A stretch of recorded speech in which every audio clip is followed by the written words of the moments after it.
बाबर की बर्बरता का तो होना अंत जरूरी था, इसीलिए तो इस सत्ता में खोना संत जरूरी था। मंदिर गिरना मंदिर बनना, मंदिर गिरना मंदिर बनना, ये सब राम की इच्छा थी। कलयुग में मर्यादित रहना सबसे बड़ी परीक्षा थी। मर्यादा में रह करके ही मंदिर को बनवाए हैं। निराधार जब तक हुए सब, तभी राम घर आए हैं, तभी राम घर आए हैं। उनके विषय में एक स्थल पर कवि वाल्मीकि मुनि का एक कथन है कि विष्णु नाम सदृशे विरजे सोमवत प्रिय दर्शन, कालाग्नि सदृशे क्रोधे क्षमया पृथ्वी समः। राममय अयोध्या में इस वक्त हमें हर व्यक्ति राम के मन से, राम से रमा हुआ मिल रहा है। कह रहे हैं कि हम रोम रोम में राम जो हैं उसकी अनुभूति यहाँ पे कर पा रहे हैं। वीडियो के माध्यम से हम कभी ये नहीं बता पाते कि मन के भीतर का पैरामीटर किस तरीके से दिखाया जाए, लेकिन अगर दिखाना संभव होता तो हम ज़रूर दिखा लेते। हमारे साथ एक बालक हैं, क्या नाम है आपका? माधव पांडे। कहाँ से हैं आप? मैं बिहार से हूँ। बिहार से हैं? बिहार में कहाँ से हैं? थोड़ा पीछे आइए, गिर जाएंगे आप। थोड़ा पीछे और पीछे होइए। हाँ, कहाँ से? बिहार में पटना नवादा। नवादा से आए हैं? यहाँ क्यों आए हैं? यहाँ घूमने के लिए आए हैं, राम के दर्शन के लिए आए हैं। अच्छा, ये बताइए आप हमको, कौन सी क्लास में पढ़ते हैं? 5वीं में। 5वीं में। क्या लगता है आपको, राम मंदिर बन रहा है, कैसा लग रहा है? बहुत अच्छा लग रहा है। क्यों अच्छा लग रहा है आपको? बाबर की बर्बरता का तो होना अंत जरूरी था, इसीलिए तो इस सत्ता में खोना संत जरूरी था। मंदिर गिरना मंदिर बनना, मंदिर गिरना मंदिर बनना, ये सब प्रभु राम की इच्छा थी। कलयुग में मर्यादित रहना सबसे बड़ी परीक्षा थी। मर्यादा में रह करके ही मंदिर को बनवाए हैं। निराधार जब तक हुए सब, तभी राम घर आए हैं, तभी राम घर आ गए। आप लोग पास आ जाए, राम घर आ गए। इधर आइए। वो तो 22 तारीख को आएंगे। 22 तारीख को आएंगे। क्या ये बताइए आप कि कई लोग कह रहे हैं कि राम मंदिर बना के जो है मोदी जी समाज को बांट रहे हैं, ध्रुवीकरण कर रहे हैं, हिंदू मुस्लिम कर रहे हैं, चुनाव जीतने के लिए राम का इस्तेमाल कर रहे हैं। आपको क्या लगता है? आप क्या सोचते हो इस चीज के ऊपर? ऐसा नहीं है। राम मंदिर बनना अच्छा हुआ? हाँ। क्यों अच्छा हुआ? राम क्यों जरूरी है समाज के लिए? हमारे आर्यावर्त भारतवर्ष के राम। आर्यावर्त भारत विश्व विराट का हृदय है। इस देश की संस्कृति त्याग तप संयम नियम प्रेम की पराकाष्ठा परमार्थ पुरुषार्थ एवं परस्वार्थ की चरम परिणति ज्ञान विज्ञान के सर्वश्रेष्ठ प्रवमान प्रणाली सर्वजन हितकारी भावना से ओत प्रोत भास्कर प्रकाश की तरह तम तुम विनाशक विश्व बंधुत्व की गौरव गरिमा प्रस्थापित कर रहे हैं। मानव जीवन में सबसे मूल्यवान पदार्थ है चरित्र। मानव समाज, मानव व्यवहार तथा मानवीय सद्गुणों की पराकाष्ठा का पूर्ण निर्वाह हम अपने प्रभु श्री राम जी के जीवन में पाते हैं। प्रभु श्री राम हमारी संस्कृति के आदर्श नायक हैं और उनका अनुकरणीय चरित्र भी है तथा वे मर्यादा पुरुषोत्तम हैं। श्री राम मानवता के सच्चे प्रतिनिधि और शोभन गुणों के निधान हैं। वे पूर्ण मानवता की आभा से भास्वर हैं। वे नरता के चरम विभूषण हैं। अनुशासित और आज्ञा पालक आदर्श पुत्र है, आदर्श पति और स्नेह मंडित आदर्श भाई भी है। जब लंका के युद्ध भूमि में मेघनाथ भैया लक्ष्मण को शक्ति बाण से मूर्छित कर देते हैं, तब भगवान श्री राम अपने भाई को गोद में लेकर विलाप प्रलाप करने लगते हैं और कहते हैं कि देशे देशे कलत्राणि देशे देशे च मांधवा संतु देशेन पश्यामि यत्र भ्राता सहोदरः। अर्थात हे लक्ष्मण, वहाँ अनेक देश हैं जहाँ में भाई, बंधु, माता, पिता, स्त्री सभी दिखाई पड़ते हैं, परंतु वो देश मुझे कहीं नहीं दिखाई पड़ता जहाँ की अपना यत्र भ्राता सहोदर, जहाँ की अपना सहोदर भाई दिखाई दे। वे एक आदर्श मित्र, आदर्श प्रजापालक राजा और आदर्श धर्मात्मा भी है। श्री राम की शारीरिक युष्मा, सौंदर्य तथा आंतरिक वैभव दोनों ही अपने आप में अपूर्व है। उनके विषय में एक स्थल पर कवि वाल्मीकि मुनि का एक कथन है कि विष्णु नाम सदृशे विरजे सोमवत प्रिय दर्शन, कालाग्नि सदृशे क्रोधे क्षमया पृथ्वी समः। अर्थात वे विष्णु के समान बलवान है। उनका लावण्य युक्त तेजस्वी स्वरूप द्रष्टव्य है।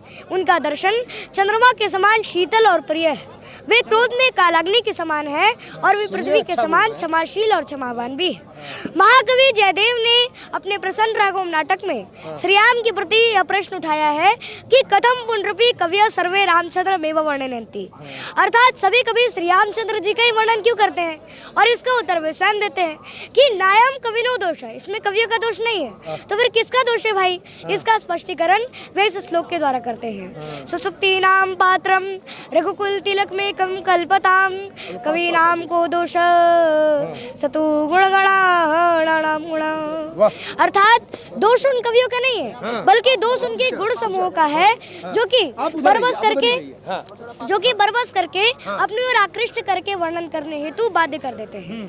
राम कथा भारतीय संस्कृति और मानवीय इतिहास की अमर कथा है तथा रामायण और रामचरितमानस की ही तरह काव्य के समस्त गुणों का पूंजीभूत रूप है। रामाख्यान की अमृतवाणी में सौंदर्य सृष्टि बोध का चरमोत्कर्ष के साथ मानवीय काव्य कला का औदार्य में निहित है। समस्त संस्कृति के उत्पादन तत्व ज्ञान तत्व ज्ञान प्रेम साधना एवं सौंदर्य का अद्भुत समन्वयात्मक रूप प्रभु श्री राम जी के जीवन में समाविष्ट है। श्री राम का चरित्र जो कि अपनी शीतल छाया से काव्य रसिकों, भक्तों और आध्यात्म प्रेमियों को आश्रय देता हुआ आज तक अपना मस्तक ऊंचा किए खड़ा है। अयोध्या में हमारे प्रभु श्री राम जी का एक भव्य मंदिर भी निर्माण था, जिसे मुगल आक्रमणकारी बाबर ने उस भव्य मंदिर को तोड़कर उसके ऊपर एक मस्जिद बना दी थी, जिसका नाम था बाबरी मस्जिद।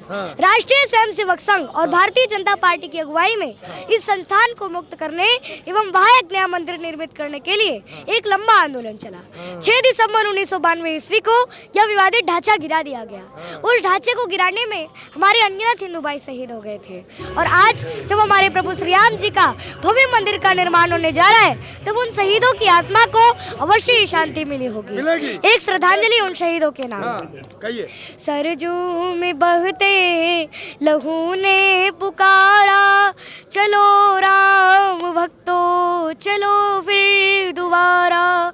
अयोध्या का हमने जो देखा नजारा, न फिर कोई ऐसा न देखे दोबारा। किसी की हुई थी उसी शाल शादी, किसी ने भरी थी अभी मांग आदि।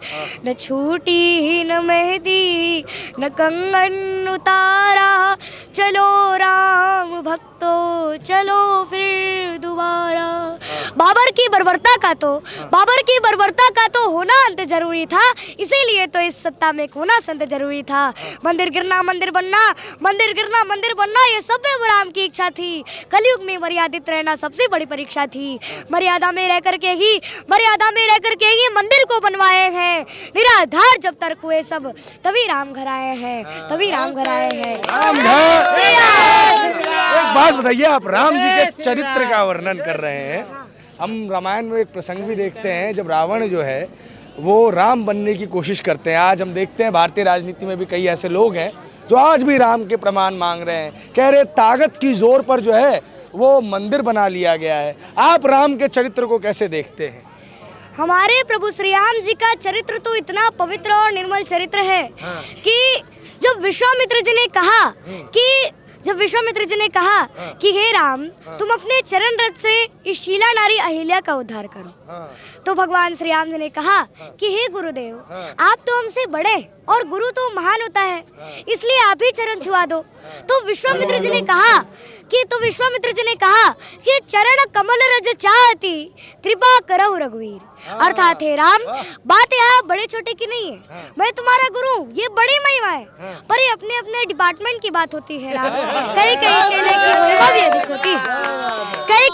की महिमा भी अधिक होती है, बात यहाँ ज्ञान की नहीं है राम। सुनो, यहाँ जो अहिल्या का जो पतन हुआ है सो वो ब्रह्मवश इंद्र को गौतम के रूप में स्वीकार करने से चरित्र से पतन हुआ है, अर्थात चरित्र चला गया है। तो इसका अर्थात चरित्र चला गया है, और जिसका चरित्र गिर गया हो उसका उद्धार कौन करेगा? उसका उद्धार वही करेगा जो चरित्र से पवित्र हो, अर्थात जो चरित्र से कभी न गिरा हो। और एकमात्र चरित्रवान तो केवल तुम ही हो राम, और कोई नहीं है। क्यों? जब मन में विकार आ जाता है, परम ज्ञान वैराग्य के बल पर संभल जाते हैं। पर तुम तो ऐसे हो राम कि मोहे अतिशय प्रतीत मन केरी, जागृत की कौन कहे ची सपने ऊपर नारी नहेरी। ऐसा विमल चरित्र तो केवल श्री राम का है, इसलिए हे राम तुम अपने चरण रज से इस शीला नारी अहिल्या का उद्धार करो। आपने बहुत अच्छी बात की पांडे जी। बहुत, मतलब आप 5वीं क्लास के बालक हैं और देखिए किस तरीके से अपनी सारी बातें रख रहे हैं। एक मिनट रुक जाइए दोस्त, एक अंतिम सवाल हम और लेंगे। राम के लिए के कई तरीके की बातचीत कही जा रही है, आपको लगता है, एक चीज़ हमको बताइएगा कि जो राम जन्मभूमि है वो अच्छे नागरिकों का निर्माण करेगी, अच्छे लोगों का निर्माण करेगी, राम राज्य की तरफ हमको लेके आएगी? हाँ लेके आएगी। आप राम जी के भक्त हैं? हाँ। क्यों भक्त हैं आप, ये बता दीजिए बस। उनका चरित्र अच्छा है। उनका चरित्र अच्छा है। हाँ। और जो चरित्रवान है उसके पास सब कुछ है। सब कुछ है। रावण ने भी तो राम बनने की कोशिश की थी, क्या हुआ था? हमारे प्रभु श्री राम जी का चरित्र तो इतना निर्मल और पवित्र चरित्र है कि औरों की तो बात जाने ही दीजिए। अब यहाँ रावण की दुर्दशा देख लीजिए। रावण गया कुंभकर्ण के पास, तो कुंभकर्ण ने पूछा कि क्या बात है लंकापति, बड़े उदास दिखाई दे रहे हो, तुम चिंतित आज दशानन क्यों? रावण बोला, हर लिए हमने मिथिलेश कुमारी, हमने श्री सीता जी का हरण कर लिया है। कुंभकर्ण बोला, अधिकार किया तुमने उन पर। रावण बोला, लगती ही नहीं वो और हमारी, वो मेरी और देखती तक नहीं है, वो मेरी और ताकती तक नहीं है। तो कुंभकर्ण बोला कि जब महात्मा बनकर तुमने उन्हें हरण कर लिया तो राम बनकर ही उन पर अधिकार पालो, नकली तो बनना है तो तुम राम ही क्यों नहीं बन जाते?